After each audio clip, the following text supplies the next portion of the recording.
Bismillahirrahmanirrahim. Assalamualaikum warahmatullahi wabarakatuh. Oke, anak-anak sekalian, kembali lagi dengan saya di mata pelajaran Al-Islam kelas 8. Saya Siti Wulandari.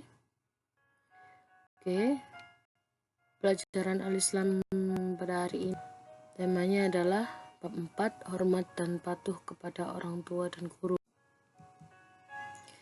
Oke ya, saya kira materi ini hormat dan patuh pada orang tua dan guru itu sudah sudah memang seharusnya gitu ya. Jadi tidak perlu kita untuk sampai belajar mendalam, itu sebenarnya ya perlu sih, cuma nggak sudah tahu lah.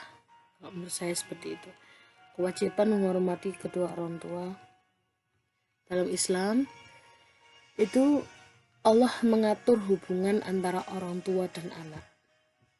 Islam mewajibkan kita itu sebagai anak untuk hormat dan patuh kepada orang tua. Karena orang tua secara biologis itu menjadi asal keturunan dari kita, dari seorang anak. Ya, jadi darah daging. Jadi kita itu adalah keturunan dari orang tua kita. Darah yang ada di tubuh kita ini itu juga darah dari orang tua gitu loh. Nah, maka dari itu dalam Islam itu kita benar-benar diwajibkan kita itu harus taat serta hormat sama orang tua. Bahkan kita nggak boleh membantah sedikit pun mereka gitu loh ya.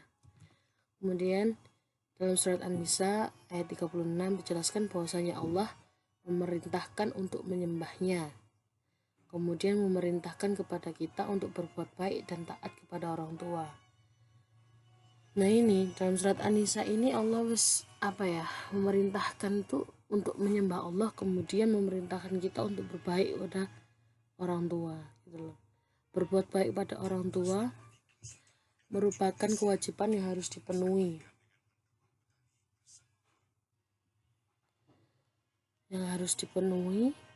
bagi setiap insan manusia. Jadi nggak hanya orang Islam aja sih, berbuat baik pada orang tua itu semua manusia yang ada di muka bumi ini tuh harus dan wajib untuk menghormati orang tua.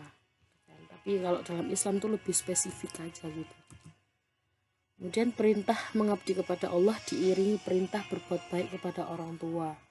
Hal ini merupakan suatu peringatan bahwasanya jasa kedua orang tua itu sungguh besar dan tidak bisa digantikan oleh apapun. Jadi ini bukan disetarakan sih ya, karena kita bertuhan dengan berbakti kepada orang tua itu berbeda posisinya. Jadi kalau kita bertuhan atau mengabdi pada Allah atau beriman pada Allah itu puncak tertinggi sih. Orang tua itu setelahnya, seperti itu. Oke, kemudian tata cara menghormati dan patuh pada orang tua. Ini sih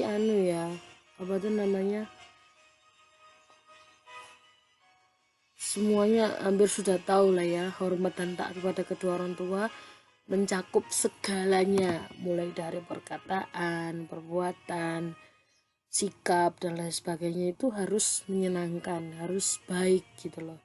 Berlaku lemah lembut dan sopan santun merupakan cara menghormati mereka.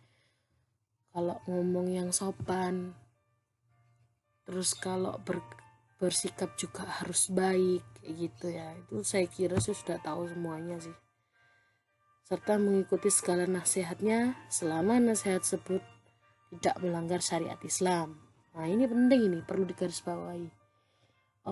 Saya itu kan konselor ya, maksudnya menerima konsultasi kan selama di Surabaya. Itu banyak sekali anak-anak ataupun ada yang tetangganya, ada yang saudaranya, itu orang tuanya itu menyarankan sesuatu hal yang tidak baik gitu loh. Kan kita harus menghormati pada orang tua, tapi kalau orang tua tersebut malah menyelewengkan atau memberikan nasihat, memberikan perintah yang tidak sesuai dengan syariat Islam atau melanggar syariat Islam, itu boleh kita mengatakan tidak.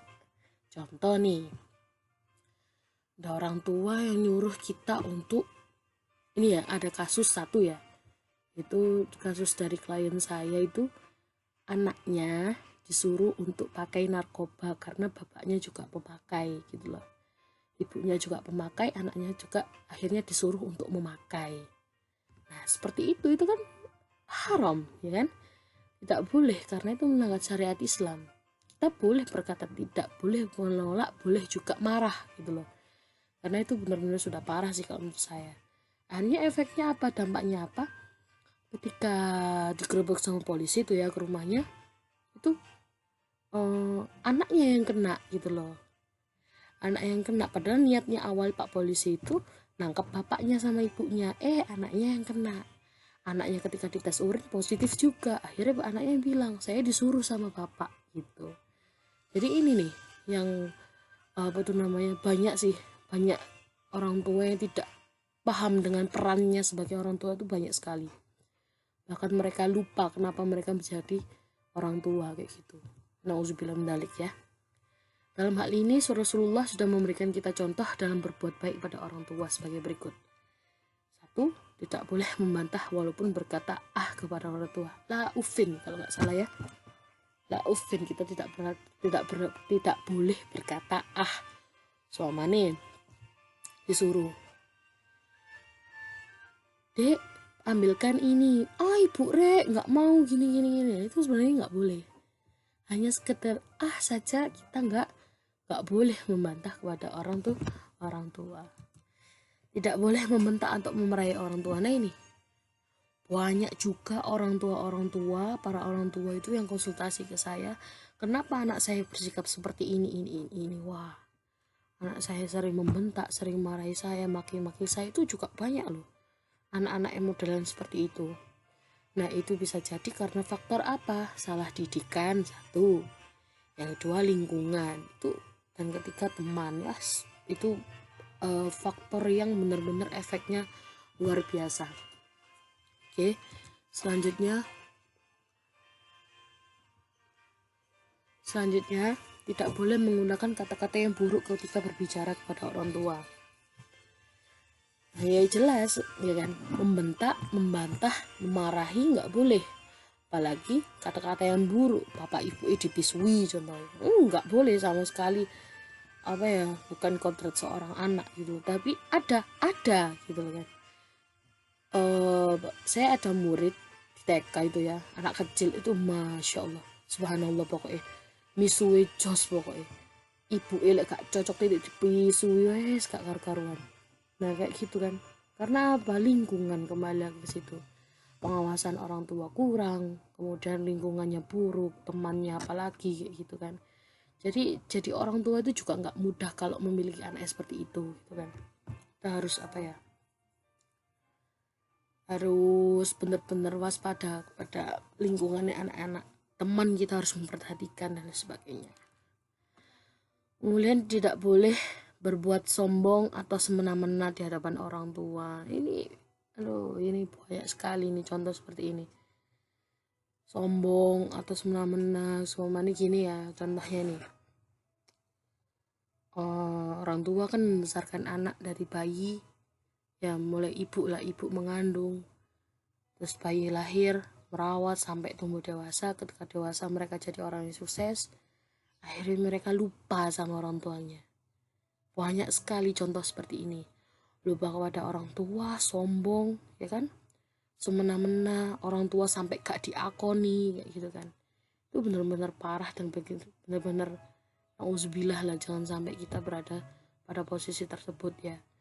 Terus saya ada itu klien juga, ya Allah, ibunya belum mati nih sudah sudah royokan warisan kayak gitu. Itu kan juga semena-mena gitu, sampai ibunya itu datang ke rumah saya, nangis-nangis ke ibu saya, aku gila nak durung mati kok anakku seroyokan warisan kayak gitu ya. Nah makanya ini edukasi sejak dini itu harus perlu ya, masalah waris itu harus perlu banget, penting banget itu. Nah itu tidak boleh, itu termasuk semena-mena kepada orang tua gitu kan. Mereka sudah menganggap orang tuanya nggak ada gitu kan. Padahal waris dibagi ketika orang tua atau mayat meninggal gitu kan. Oke, kemudian dalam surat Al-Isra ayat 23, yang artinya dan Tuhanmu telah memerintahkan supaya kamu jangan menyembah selain Allah, selain Dia ya. Dan hendaklah kamu berbuat baik pada ibu bapakmu dengan sebaik-baiknya. Loh, ditekankan berbuat baik pada bapakmu dengan sebaik-baiknya, ibu bapakmu dengan sebaik-baiknya. Jika salah seorang di antara keduanya atau keduanya sampai berumur lanjut dalam pemeliharaanmu, maksudnya sudah tua, maka sekali-kali janganlah kamu mengatakan kepadanya perkataan dan janganlah kamu membentak mereka dan ucapkanlah kepada mereka perkataan yang mulia. Oke. Kalau di surat Al-Isra ini kita nggak boleh mengatakan ketika orang tua berumur lanjut atau sudah tua. Tapi saya kira kalau menurut saya sendiri itu meskipun orang tua kita masih muda, tetaplah usahakan jangan sampai membantah gitu ya. Jangan sampai membantah, jangan sampai kita ucapkan sesuatu yang buruk pada orang tua kita gitu loh. Saya sendiri kan orang tua tinggal satu kan ya, jadi wis tak eman-eman gitu ibu saya itu bener ya. Memang untuk sampai sekarang saya belum bisa menyenangkan ibu saya dalam kategori materi, tapi sebisa mungkin dengan sesuatu yang lain seperti itu. Ayat di atas dapat simpulkan bahwasanya Allah memerintahkan hambanya agar tidak menyembah selain Allah ya, atau biasanya disebut musyrik, menyembah apa ya. Tapi kalau masalah menyembah selain Allah ini panjang betul ya. Soalnya nih di sini tuh banyak kasus itu kayak gini. Mereka datang ke makam, niatnya itu meminta ridha Allah tapi melalui kuburan gitu, melalui mayat yang ada di kuburan tersebut. Itu intinya mereka menganggap kuburan tersebut itu suci gitu loh. Nah itu kan sudah ngapain kamu kok berdoa meminta segala sesuatu kepada kuburan, sedangkan mereka aja seorang hamba bukan nabi gitu kan. Ngapain gitu loh, mereka sudah mati, mereka sama-sama hamba. Mending aja daripada kamu meminta ke kuburan dengan tujuan agar kuburan itu tadi memberikan berkah sehingga doa kita dikabulkannya cepat kayak gitu. Daripada kayak gitu, mending doa sendiri kan langsung nyampe loh ya kan. Apa tiap perantara ambil kuburan gitulah bahasanya. Jadi kita harus perlu sekali mempelajari ilmu tauhid gitu aja. Dan memerintahkan agar berbuat baik kepada orang tua dalam perkataan dan perbuatan apabila keduanya atau salah satu dari mereka telah berusia senja. Jangan sekali-kali menghardik mereka meski hanya dengan kalimat atau berbuat buruk pada mereka dengan membentak mereka dengan kata kasar.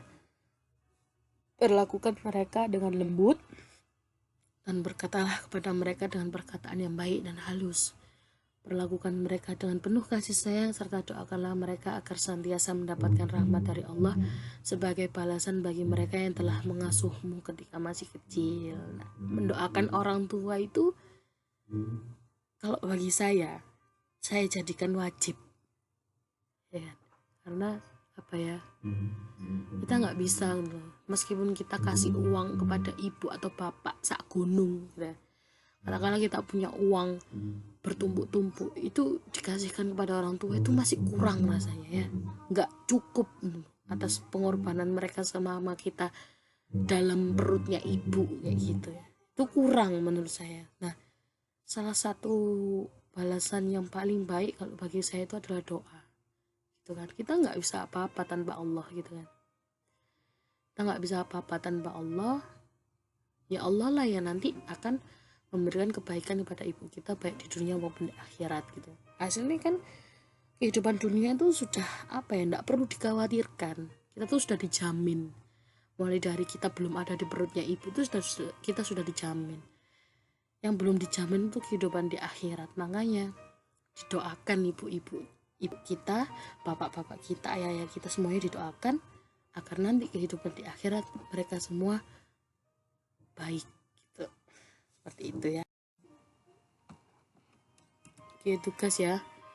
Sebutkan menjelaskan perintah Allah yang mewajibkan untuk berbuat baik pada orang tua. Ini saya kira gampang sekali.